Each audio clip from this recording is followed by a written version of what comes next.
This time on the Highland Woodworker. Connecting up, and it's been really wonderful for me. Handworks 2015. We'll take you inside this homegrown hand tool event in Iowa.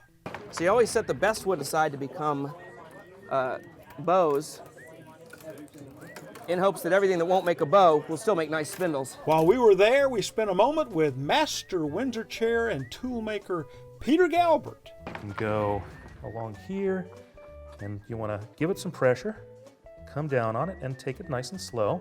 Transferring detailed interior patterns on a board can be tricky. PopWood's David Thiel has a solution that I think really has some teeth. All of this and more this time on the Highland Woodworker.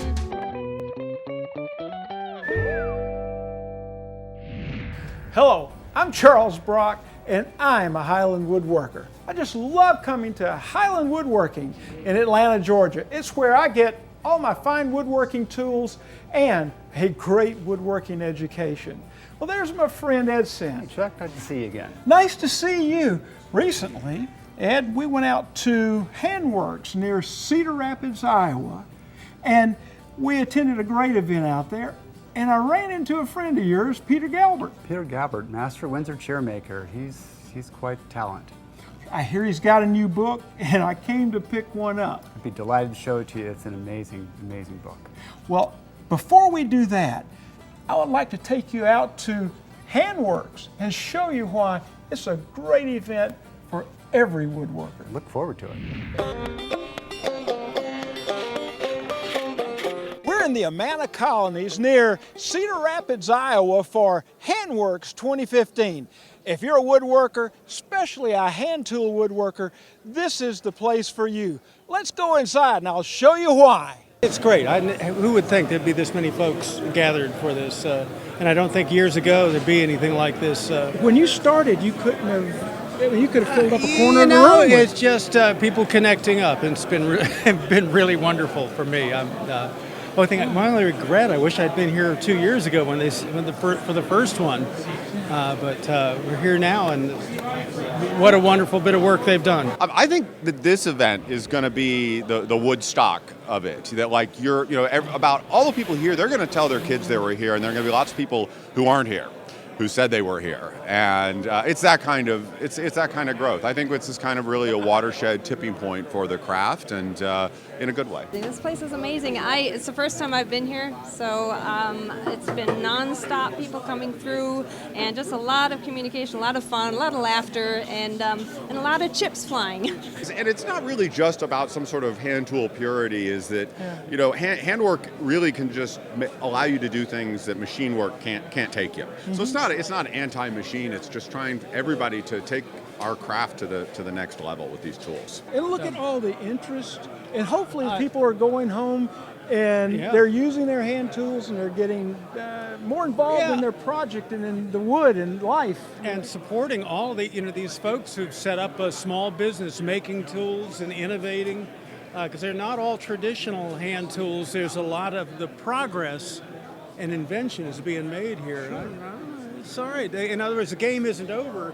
It's carrying on, and that's a great thing to see. My shooting board, I've designed as many features in the shooting board as I can think of, as very accurate miters, both picture frame miters, and they register with diamond pins into these bushings, locks down with a mag jig because there's a steel plate underneath it, and I can get these beautiful miters that fit tight like that. That's the way we want our miters to work.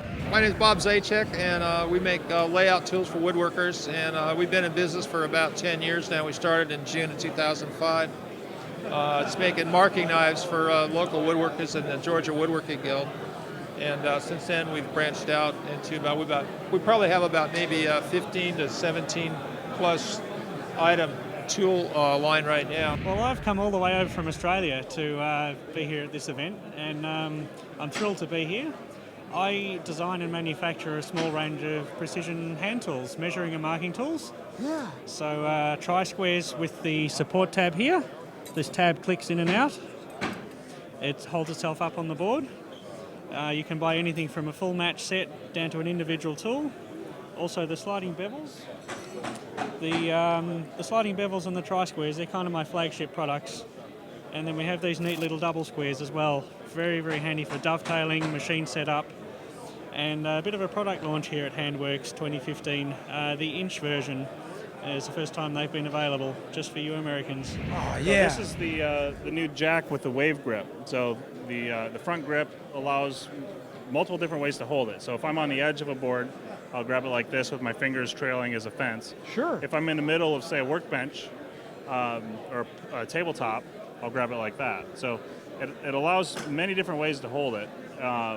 And just kind of expands the usefulness of the plane even that much more. So I love the way your hand can wrap yes, back here around it. It's got a place for it. it's all about being ergonomic.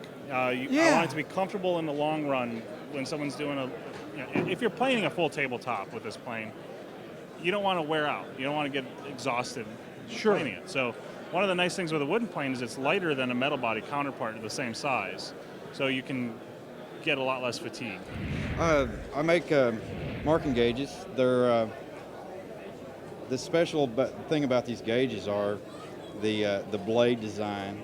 The way it is designed to pull the fence tight against the work and lay a very accurate line. The design is low profile and allows the user to use the gauge on the bench instead of trying to hang it over the edge where it's unbalanced, unsafe. It's a wonderful tool. It comes in many different species, colors. They're nice tools. That's my book. All right. It surprises me how much there is about sharpening, and it also surprises me how much anxiety there is in the woodworking community about sharpening. If you look at internet forums, there's always somebody asking about sharpening questions, and some of them are extremely basic, so there's a lot of anxiety about how do I do it, what do I need to do it, all of that. So at some point I figured it was time to write the book. And what I've tried to do is rather than simply teach you how to, rather than give you the fish, I'm trying to teach you how to fish.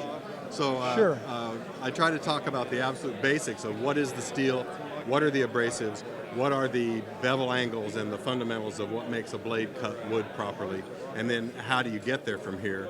So there's 3 chapters or 4 chapters on those absolute basic materials things, and then I go into the how-to on how to sharpen the various different blades, etc.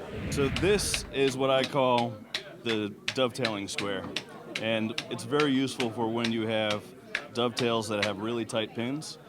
When you're making sure that these are square to the face, because you can have it off. If it's not square to your face of your board, or that your baseline isn't square, you're going to have ugly gaps when you put your joint together. And you can't get this in there. No, you can't get the regular rule. I mean, when you have a tight one, there's no way. Well, this one slipped in, but you can't accurately get all of it. That's right. So it's very helpful for the woodworkers that when they're trying to make sure that their joints are going to go together without any gaps. Probably the best thing we do is that we size our handles via CNC to achieve a predictable, accurate sizing method akin to shoe sizing. So this particular handle is a size small, and we offer handles for all of our saws ranging from extra small through extra large. And let's face it, we all have different sized hands just like we have different sized feet. Why should we saw with a handle that doesn't fit? Well, Mark Hicks at Plate 11 makes just a beautiful Roubeau-style split-top workbench, and this just draws my eye right here. Place to put the tools. Tell us about it. Well, that is a combination tool rack, planing stop, and then it can be removed to give you a place to drop a clamp through the center of the bench to clamp something in the middle of what you're working on. Yeah. Do you want to show us how? Sure. Planing stop is the rails are let into the bottom edge of the planing stop, so you can pick it up, slide it over, and it gives you something to push against if you're traversing a board. Yeah. And you can drop a dog in here and have a nice angle to push into the corner with. And so you're not going to get that twist. Right. Yeah. Right. That is just marvelous. And of course, it's a tool well. I mean, you can stick your tools. You can drop a chisel in there or a saw, and when you're done with it, you don't need to plane anymore. You just slide it over and it drops right down. Blue Spruce Tools. You make these and they're beautiful. Tell us about your line. Oh, thank you. I make a lot of tools for joinery, layout, and chisels and mallets and marking tools and things like that. This is one of my most popular marking knives. It's a little one for doing boxes and small drawers and things like that. It's very popular. And I just came out with a new line of dovetail marking gauges. So you got two sides, one's at 90 degrees for making your cross cuts, and then different tapers, 8-to-1, 6-to-1, 4-to-1 for marking out your dovetails. Sure. And another item that's very popular are my dovetail chisels. They're lighter weight chisels than a normal bench chisel, and they work extremely well for doing dovetails and finish work, and anytime you're doing your finest pairing. Did you buy anything? Not yet. I'm going to. Kind of considering your options. Yeah, the benchcrafted vise is pretty tempting. Did you buy anything? Yes and no. Yeah, we won't tell the wife. Too many things. All right, well, we won't tell the wife. This will just be shown all over the world to thousands of woodworkers. But don't worry about it. Don't let her see it.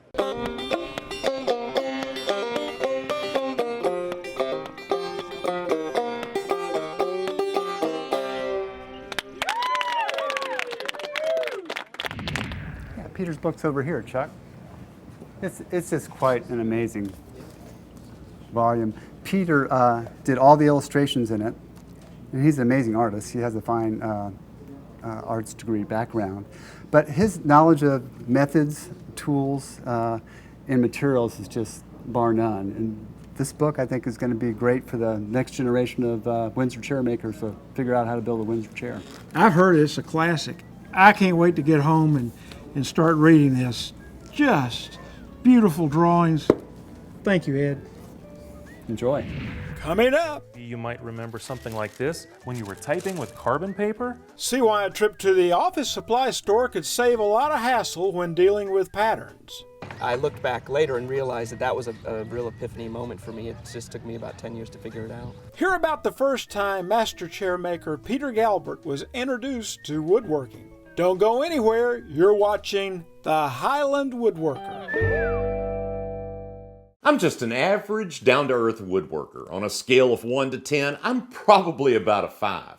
But one place I score a perfect 10 is right here, and I plan on keeping all 10. That's why I have a SawStop table saw. And there's more. Plenty of power, superior dust collection, and absolute accuracy. These features have made it the best-selling cabinet saw in America. Let Highland Woodworking help you put a SawStop in your shop. What is quality? Is it quick? Forgettable? Easy? No, it isn't quick or easy. It isn't forgettable. Quality takes work. It takes time. Quality lasts.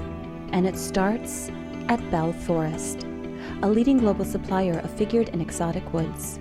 Order online at bellforestproducts.com.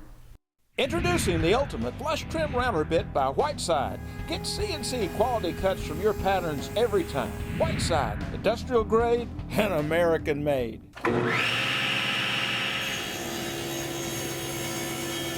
Forest, manufacturer of the award-winning Woodworker 2, presents the PVW blade, designed specifically for the rip and cross-cutting of plywood and plywood veneers without splintering or chip-outs.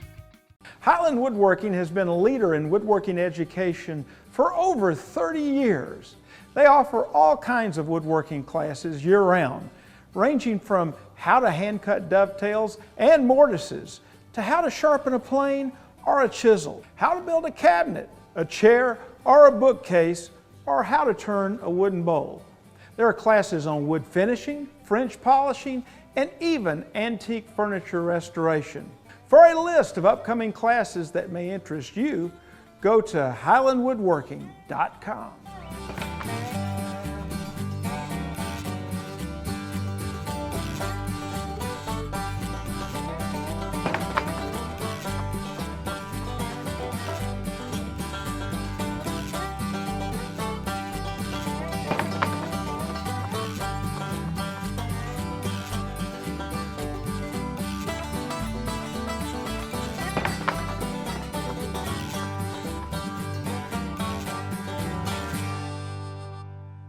Getting detailed patterns on your wood can be a bit dicey, but our pal David Thiel comes through for us again with some awesome advice, this time on Popular Woodworking's tips, tricks, and techniques.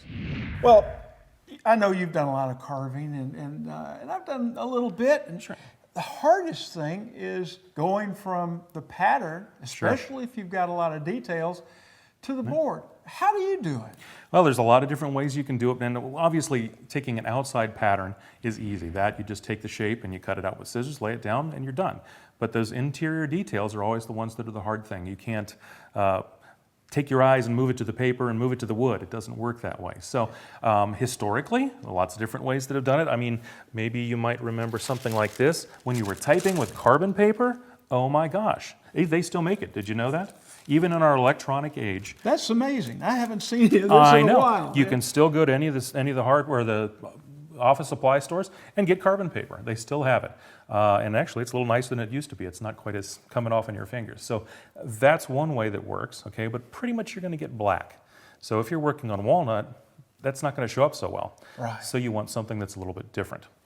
Something that was shown to me by a friend, Alf Sharp, was very clever, is you take a pattern, and this is actually a nice Goddard Townsend knee that's got some detail to it. So there's your pattern, but how do you get those details back onto the wood? You could, again, use the carbon paper, but it's the wrong color. Now, he showed us something called a pounce wheel that we actually stole from the sewing industry. They use it to transfer patterns onto cloth as well, and you'll notice that the teeth are sharp, and that's important. Actually, let me show you. There are other wheels out there that are for transferring patterns that actually have flats on them. That's not what you want. If you want, what we want to do is go through the paper to the wood. And actually poke a little hole. Poke little holes, and let me show you.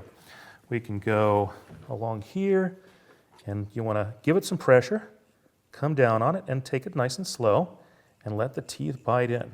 Now there's our outside. And the nice thing about it being a wheel is you can actually turn too. And you can come back and do some of this interior. And again, pressure, pushing down, take it nice and easy. The only problem I see with that is when you remove the paper, you've got to find all the little holes. Really? Yeah. You're right, those holes are hard to see. Look at that. I mean, they're there, but depending on the wood, it's going to disappear. You can kind of trace it off, but you might go blind in the process. Is there a way to make those stand out? Well, you know, in the sewing industry, they actually use what's called a pounce pad that's got chalk-like material on it that you pounce through. Yeah. I don't have one of those, but most shops have. Right. Conveniently enough, I've got some chalk line. Oh, yes. And I've got some cheesecloth, and I've making my own little pounce pattern. So get it on there, mix it in, and then you take it off and reveal. The lines show up better because now they're blue. Of course, you can get red chalk, whatever you want to do, whatever contrast you're working with on the material. It shows up that pattern much easier. Now you're still going to want to come back with a pencil. I know. Once that chalk's gone, you're in trouble. Exactly. All right, I was about to mess it up. Tight, yeah, yes. Right. So we're going to want to come back with a pencil and connect those dots. But again, this is not an expensive tool, maybe $10 if that. If you do a lot of pattern work, it makes a lot of sense to have it. And just it make bites sure right you through. get the sharp teeth. Keep your teeth sharp, that's right. A tip from Al Sharp. Yeah, correct, absolutely, and we appreciate his information. So that was something to think about. What can we steal or borrow from other industries, other hobbies that play into our world and make things a lot easier?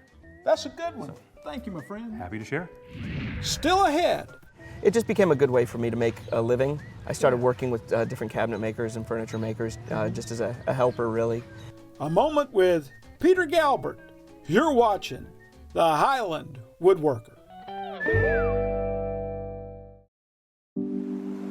Making wood surfboards is something that goes back hundreds of years. I think what I love about making surfboards out of wood is that they are really, really beautiful. Each and every board is completely different, individualized.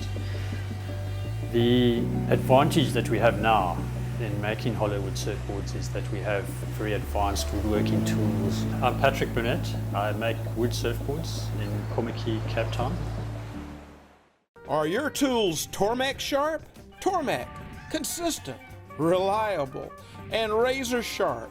Tormek, sharpening innovation.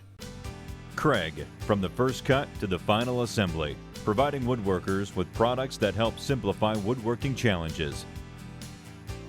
Craig.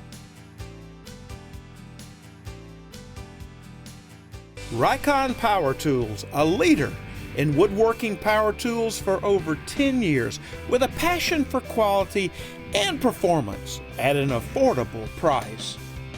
Rycon has a full line of dependable tools, including a long list of industry-leading bandsaws like their powerful 10-351 14-inch Professional.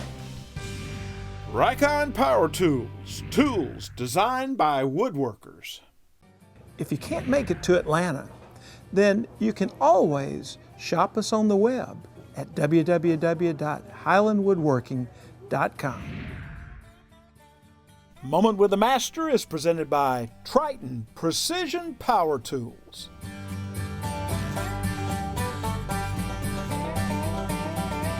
Peter Galbert's booth was a big hit at Handworks this year, showcasing his impressive chairs, unique tools, and eye-catching demonstrations. We had a chance to spend a moment with this master while we were there. When we first met, you were working with Curtis Buchanan sure. in Atlanta, so you really spent a lot of time studying Windsor chairs and methods and so forth, so then all of a sudden I saw from you these beautiful pictures of contemporary Windsor chair adaptations.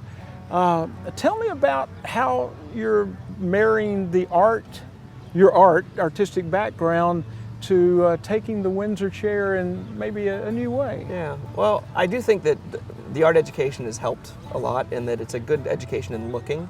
You learn how to look at things and see them as a whole, and you know, sculpturally, I took a lot of and made a lot of sculptures. And when you start looking at the world that way, you can apply it to just about anything. It could be food, it could be furniture, it could be whatever. You're going to look at it and sort of have that eye handy. So I feel very indebted to that, as well as to other great makers like Curtis or David Sawyer or Jeff Miller, know, who have really taken things and made some beautiful, elegant pieces. I just think the success doesn't lie within measuring up against an old idea, but the idea you set out to create. And if you're succeeding with your idea as you hope to experience and realize it, then it's successful. You have a new book out, yes. and you're always coming out with new tools and things. I kind of wonder what makes Peter Galbert click. When you were a kid, what did you do? What were you like? I was always horsing around trying to make things work and take things apart and figure things out. Yeah, it's always been a part of what I enjoyed. I always liked drawing, making things, It always just seemed to be if you left me alone long enough, I'd start making something out of something. So it's always pretty natural, always enjoyable for me. So you've never really been lonely because you had something to do? Yeah, that's a problem. I can be left alone for weeks on end and not notice it. Yeah, it's not a good thing always. So, yeah. Well, that's great. And in your work there, I've seen your illustrations. Beautiful illustrations. Well, thank you. I mean, you're kind of just so multi-talented. As a kid, what was your first time with wood? I mean, where you kind of made something, had an idea, and made something? I guess.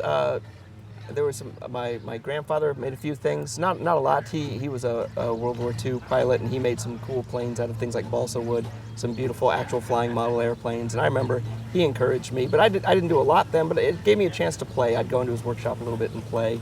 But other than that, I had a little experience in school that was actually pretty profound. In 7th grade, I went into the workshop and just loved it. I never got back into there because I was on a different track in school. But I looked back later and realized that was a real epiphany moment for me. It just took me about 10 years to figure it out. Everybody's trying to find themselves. Yeah, and exactly. Took a while. Goodness, you found yourself pretty early. You in school, you had this particular moment, and then you got an education. I was involved in art education. I was taking my drawing, figuring that was a good place to start moving forward. But as I was drawing and painting, I found myself building things in the school wood shop, like stretchers and paint boxes. And then pretty soon I realized I was having more fun doing that than I was the actual painting. And I was probably even better at it than I was with the actual painting. And one of my painting teachers even encouraged me. He saw a paint box I'd made and said that I should think about woodwork. And he was right. So it just became a good way for me to make a living. I started working with different cabinet makers and furniture makers just as a helper, really, until I started picking up enough to start being more of a journeyman, moving around different shops and doing things like that. Sure. And at some point, you stumbled upon chairs and kind of left the world of flatboarders. Yeah, I was having a tough time maintaining my interest in the flatboards. I just think it just got to be a little monotonous because I was spending, it was production work. So you spend 8 to 12 hours, working on a table saw, and it just never got more interesting for me. So I was always interested in hand tools. I always wanted to know how people did it before the power tools.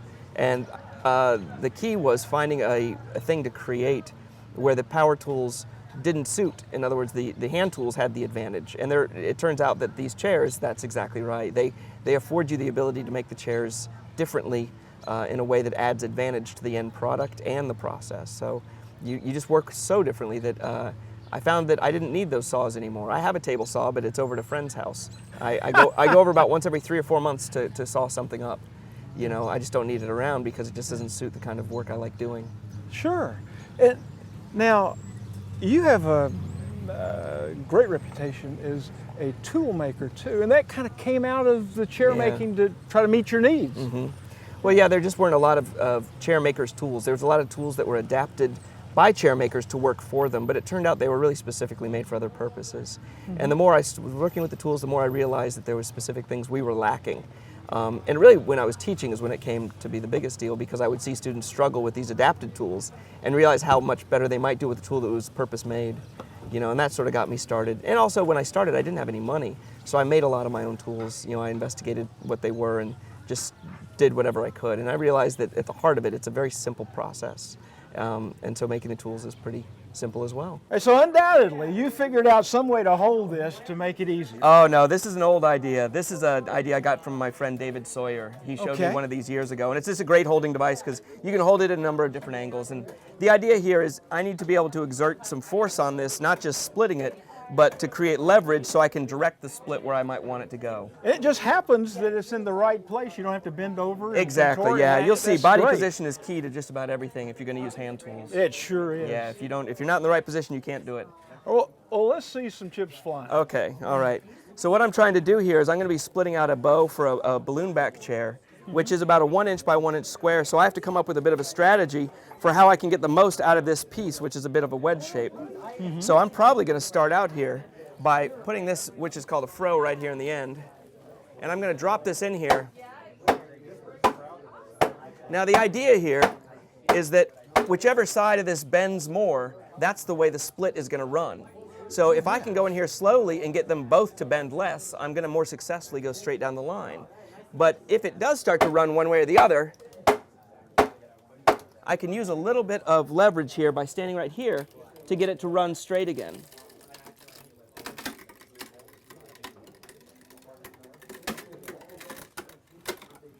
One interesting thing you'll find is I could even take a much larger piece and it would split very easily as long as the two sides are even. Or you could take a small piece and it's very difficult to split if they're uneven because all the force runs to the small side. So the small side becomes a spring and it takes all the force, and then when you push on that small side to support it, once again the run will go straight. Wow. So I just want to basically give this thing time to unzip right down the line.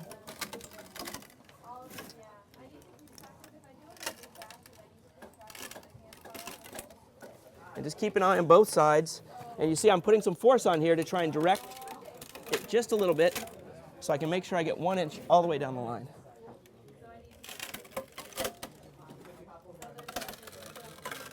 There we go. And then as I get down to the end, I got to make sure my brake isn't keeping it from splitting open. But the idea is it's more of a patience than brawn game if you want to get the nice even splits to come off. And you can see that I was pretty successful here, and that when you look at this, you're looking at a growth ring that runs the entire length of the board there. Yes, so you got tremendous strength because the grain is all in alignment. Exactly, it's very workable at that point too. Yeah, it's nice green stuff we got here. This is white oak. Yeah. And so I see I got a knot here, so that's not going to make it. This side will probably be spindles then. So as I split my next pieces out, I'm going to try and bias them so that I can get the most without getting that little knot in there. And hope then I can get 3 out of it after that.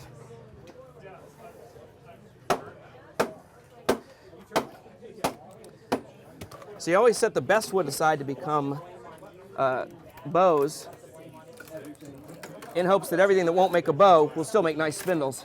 Right.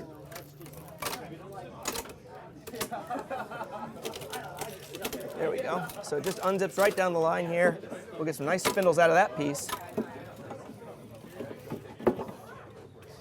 And then I'll get at least 2 bows out of this piece, and maybe even a spindle or 2. We'll see. See, that's really handy because now I can put it up high. That's the brilliance of Mr. Sawyer's design here. So let's see if I can get 3 out of this. That might be pushing it, but I'll make sure I get 2 one way or the other.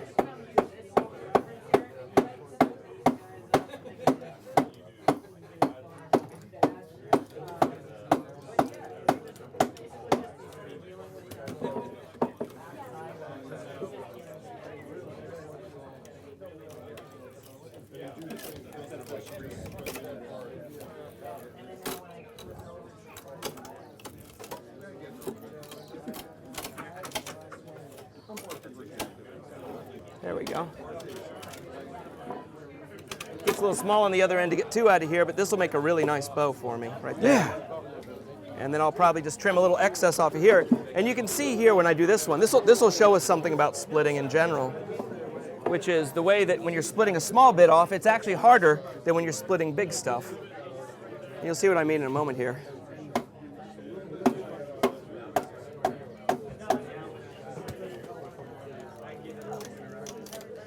So you see how one side wants to do all the moving, and that's the problem. If that one side is doing all the moving, then all the stress is going to run that way. It'll run out. Right, so what I have to do is I have to support that and try and make it so that bend is even. And if that bend is even, then the wood actually doesn't know how much mass is on either side. So you can kind of pull back just a little yeah, bit. Yeah, what I'm doing is I'm supporting one side and stressing the other, and that's going to keep that running nice and straight, hopefully. Wow. So it's amazing how small you can work with this. Oh, you can get very close to the point where you almost have no work with your draw knife left to do. Wow. Yeah. And that looks like it's going to run out on me. So what I have the option of is coming back in from the other side and hopefully meeting up with it.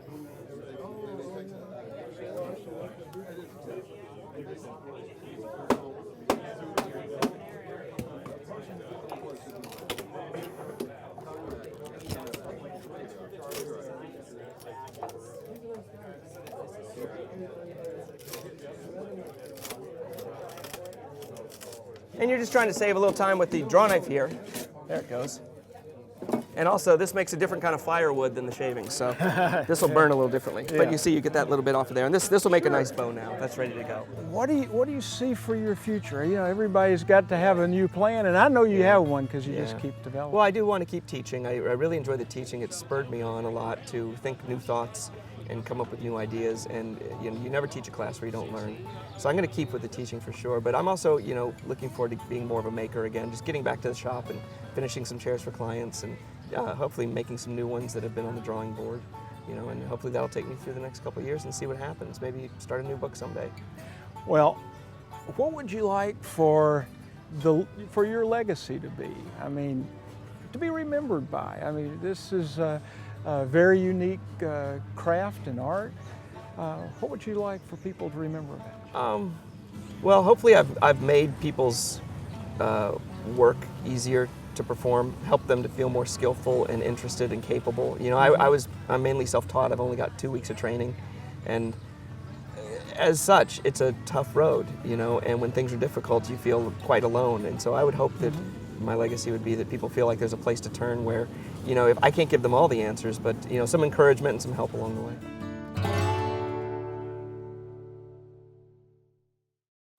Well, it was wonderful to get up with Peter Galbert at Handworks.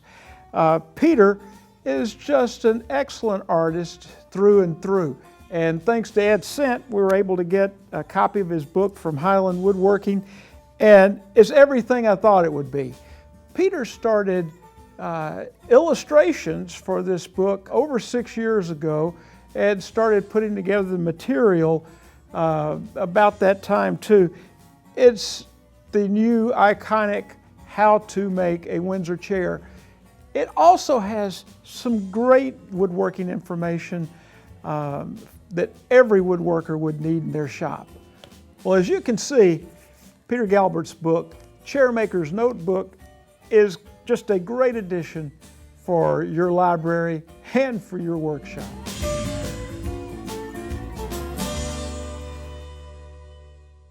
Improve your woodworking experience. Sign up for Wood News Online, a monthly newsletter showcasing the latest news, tips, and classes Highland Woodworking has to offer.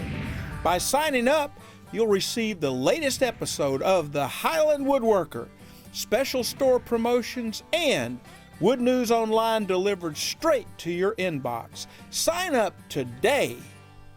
Well, that does it for this episode of the Highland Woodworker. Don't forget to like us on Facebook and follow us on Twitter. And until next time, I'm Charles Brock, and I'm a Highland Woodworker.